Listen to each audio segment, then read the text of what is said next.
Amen. Chazak uvarok. Good morning, everyone. Mincha Arvit this afternoon, Bezrat Hashem, will be at 5:30, followed by a second Arvit at 9 o'clock.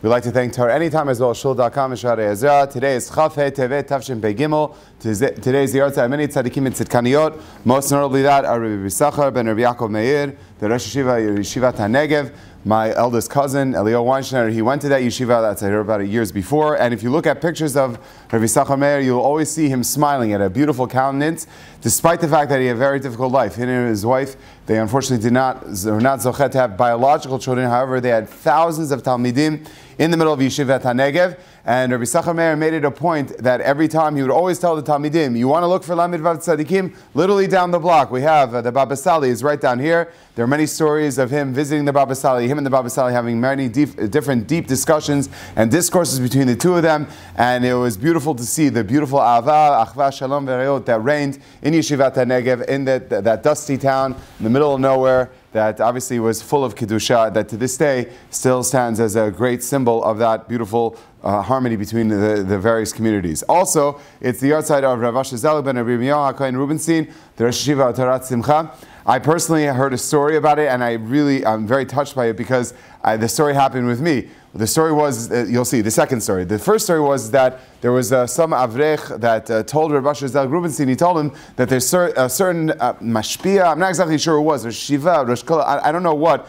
It's very evasive about who it was, but it seems like it was someone who was a big deal. And the story goes is that he mentioned to Rav Asher Zelu Rubenstein that only the creme de la creme could come to this shiur. So he asked Reshut from this person who gives the shiur, can I please come? And the story goes is that he was sitting at the table with everyone else, and suddenly in the middle, someone's cell phone went off.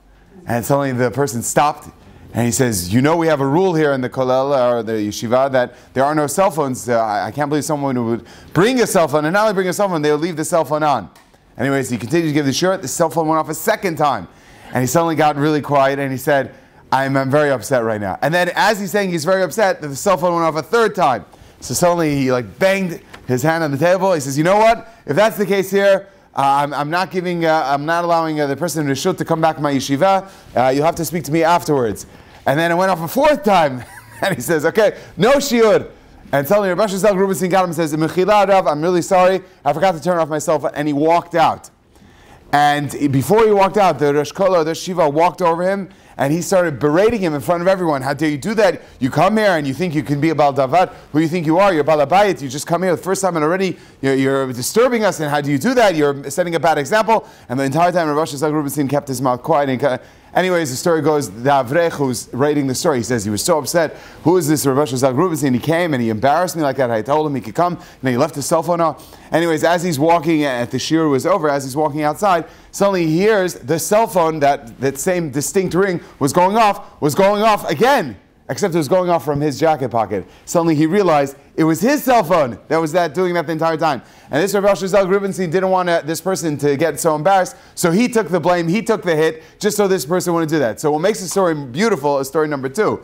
I was at Rabbi Yashiv's shiur, and while I was there, I happened to be sitting next to Rabbi Asher Zelu Rubenstein. I knew who he was. So he's married to Rabbi Shalom Shapiro's sister, our sister-in-law, and so I remember seeing him. So I was sitting right next to him, and suddenly you could hear it. It's on Kol HaLashon. You could actually hear this on, I think it was the Masechet Shabbat that Rabbi Yashua was talking about. In the middle of this year, suddenly my cell phone went off. I did not know how to turn it on, turn it off. I happened to have one of those flip phones that I had from Eretz Yisrael. I didn't know how it worked or anything, and I couldn't turn it off. And I was sitting right next to him. So he leaned right next to me. He's like, maybe you should turn it off. Do you need help turning the cell phone off? So I appreciate the story much more of him trying to avoid someone getting embarrassed with his cell phone going off. I don't know what came first, my story, his story, but the idea is that he was very, very cognizant of bringing up Talmidim and not embarrassing them in any single way.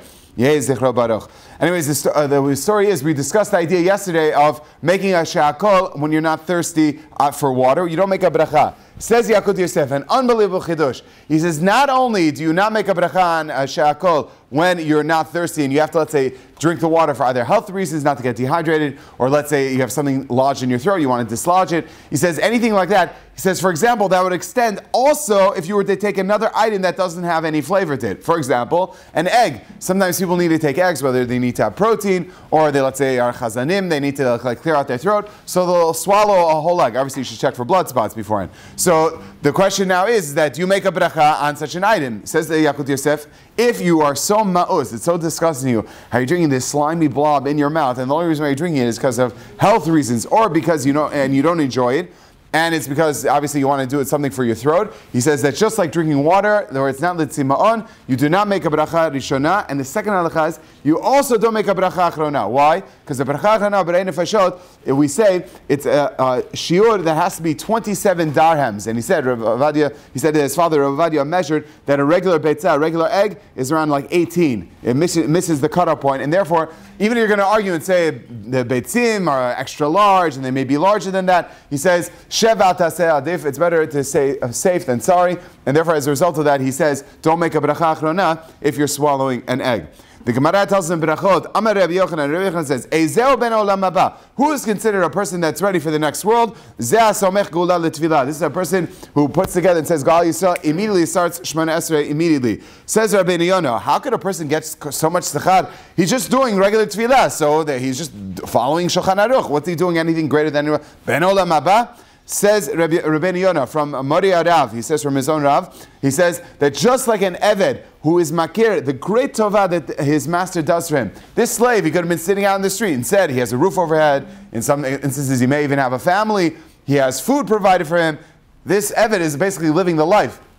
And therefore, as a result of that, he should be makir what the Rav is doing for him at all circumstances, and he's taking care of him. He says the same thing too. A person who's somech gula l'tfilah, you understand, the gula is right l'tfilah, it's you, HaKadosh Baruch Hu, it's all you. I have nothing except for you. I'm all in your hands. If a person realizes that, that's already ben olam haba. You're thinking of olam haba. You get tzachar because you at least recognize where it's coming from. Already recognizing that's already a step to being a ben olam haba. They're obviously going to do what needs to be done. Just two more ideas for this to conclude.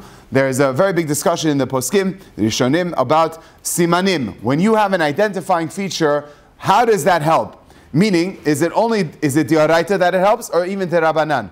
So he says, according to the tzad, according to the opinion that it's dioraita, where would that be relevant? So he brings 4 examples where it's relevant. First one, aveda. If you see a sign, oh, that's mine. Okay, so I take it. So you're literally taking an item potentially that could belong to someone else, and you're transferring it potentially from someone else to you. We call that theft. Or somebody said one time he was at one point in time he was doing a cleaning service. He says, I don't steal, I just replace. That was the line he used. So that's like, he's not stealing. So the idea is the same thing too. If Aveda is I take from one item to another, how could I do that? The answer is Aveda says this siman, dioraita is yours. Another idea is, when it comes to Isurin, let's say this is Asur or not. Is this person, if this woman, is she allowed to get remarried? Well, I don't know. What's the husband wearing? Siman Muvak, the clothing that the item's wearing. Or let's say they have certain blemishes on their skin, and you see those blemishes on a certain body. Is that enough of an identifying feature for the woman to get married?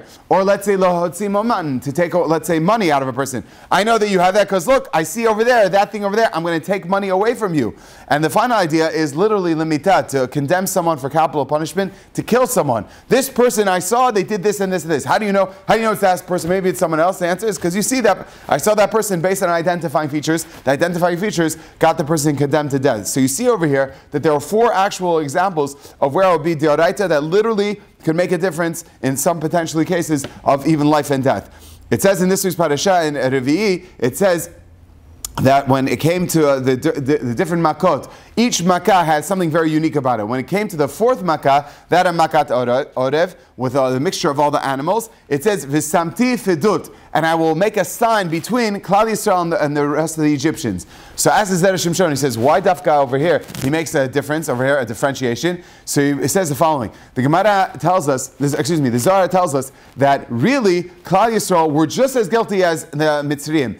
Halalu avdei avodah zarah, halalu avdei avodah zarah. The Malachim said, what's the difference between them and them? They both are quasi-Egyptians. They're both living here. They're both worshiping avodah zarah. So what's the difference between the two of them? And he says, actually, that was a ta'ana. That was a big complaint against them. However, the only difference is that since the people, they at least kept Shabbat, and therefore, the Gemara tells us that when a person keeps Shabbat, mochlin kol avonotav afilo ovdei avodah zarah. Even a person worships idols, But yet the fact is, if a person makes sure to keep Shabbat, Hashem protects them. So says the Hashem shown like this. Since Klal Yisrael kept Shabbat to some degree, that protected them, that although they're of the Avodah Zarah, that the Gemara tells us that a person of the Avodah Zarah, he deserves the death penalty, and the Gemara says, Hashem will kill people, even if they don't deserve the death penalty from a Beit Din, but Hashem will have a lion pounce on them, or an animal will rip them to shreds. So now, the Egyptians are like, okay, let's see that. We're going to take out the popcorn, they're going to be just as liable as us. And yet nothing happened. Why? V'samti fidut. On the fourth makkah, corresponding to the Aseret HaDibrot, the fourth of the Aseret HaDibrot is Shmirat Shabbat, corresponding to 4 to 4, saying, since the Jewish people kept Shabbat, Hashem says, I will keep you as well, which tells you that when you keep Shabbat, you're literally protecting the world. Everyone should try as much as possible to learn Hilchot Shabbat, try to be Mekabel Shabbat a little early. Rav Kaladetsky, who was here, he told a few people who were having different bayot, different problems, personal problems, whatever it may be, not me, I'm saying this because I overheard him telling this to people, that he said to them, the people were asking him about different things, he said, accept 10 minutes Shabbat early. And the person said, but I'm already doing that. He said, well, learn Hilchot Shabbat. Learn one halacha at night and one halacha during the day. There's a vast array of beautiful libraries of Sfarim. All of us could access that. Make your Shabbat more meaningful. You do that, you're going to protect yourself, your family, your community, and ultimately Klal Yisrael and the rest of the world. Everyone should try to heed these words, and Be'ezrat Hashem, you'll be protected at all times. Rabbi Chanan ben Akasha Omer, Ratzah HaKadosh Baruch Hu, Lezakot et Yisrael lefikach b'olam Torah mitzvot, shenemar Adonai v'etzem matzako, yagdil